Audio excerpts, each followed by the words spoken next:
Assalamualaikum warahmatullahi wabarakatuh. Kami dari kelompok 6 Bahasa Indonesia kelas A2 2022.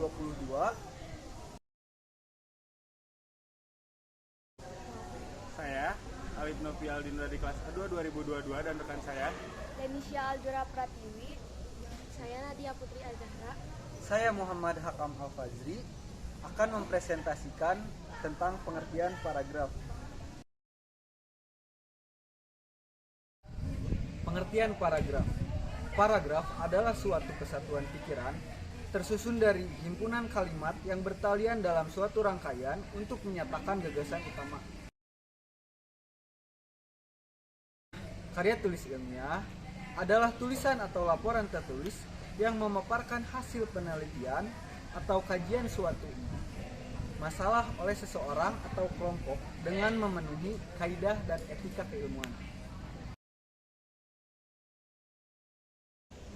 jenis-jenis karya tulis ilmiah. Pertama ada artikel. Artikel adalah tulisan yang berisi pendapat subjektif tentang suatu masalah atau peristiwa. Lalu ada makalah.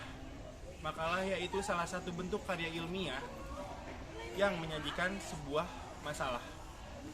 Lalu ada skripsi, karya ilmiah yang dibuat oleh mahasiswa untuk mendapatkan gelar sarjana S1. Skripsi merupakan karangan ilmiah yang ditulis oleh mahasiswa sebagai bagian dari persyaratan akhir pendidikan akademinya. Lalu ada kertas kerja atau work paper. Pada dasarnya sama dengan makalah.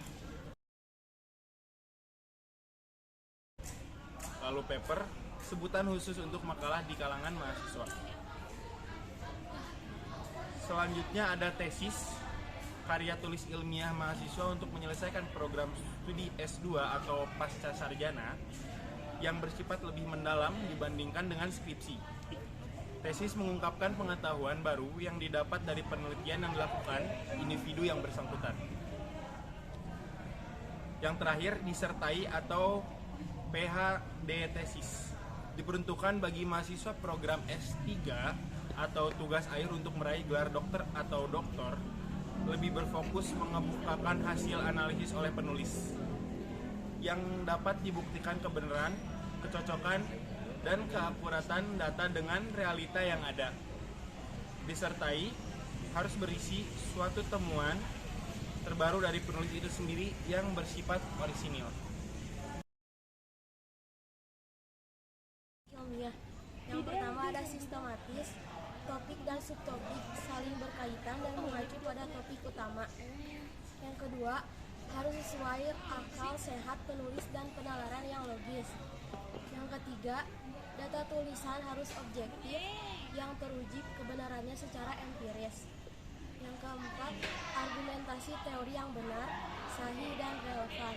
Dan yang terakhir, mengaitkan argumentasi empirik dan argumentasi teoretis atau faktual.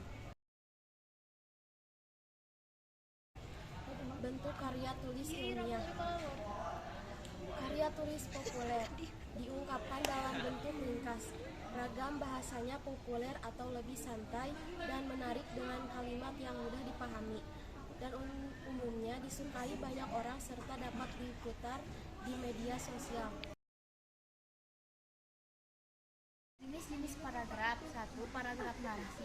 Paragraf narasi adalah paragraf yang menjelaskan kejadian dari awal sampai akhir berdasarkan urutan waktu. 2. Paragraf eksposisi. Paragraf eksposisi adalah paragraf yang memberikan informasi sedetail mungkin kepada pembaca. 3. Paragraf argumentasi.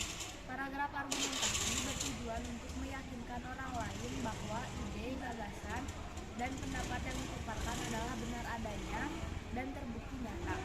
4.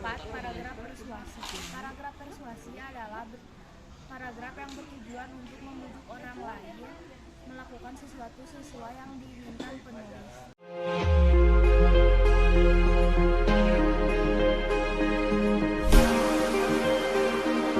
Unsur paragraf. Yang pertama, topik atau gagasan utama merupakan ide utama yang ingin disampaikan penulis kepada pembaca. Yang kedua, kalimat utama berisi gagasan utama yang diletakkan secara tersurat pada awal atau akhir paragraf. Yang ketiga, kalimat penjelas atau kalimat pendukung berupa data pelengkap seperti opini, fakta, atau data yang valid. Dan yang terakhir, konjungsi unsur, kata sambung atau kata penghubung. Fungsi paragraf yang pertama sebagai pengantar ide, isi kalimat serta penutup kalimat dalam sebuah tulisan.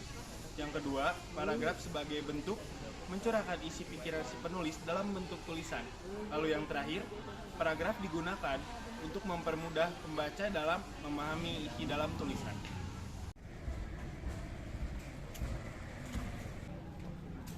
Sekian presentasi dari kelompok kami. Mohon maaf bila banyak kesalahan kata. Wabillahi taufiq walhidayah. Wassalamualaikum warahmatullahi wabarakatuh.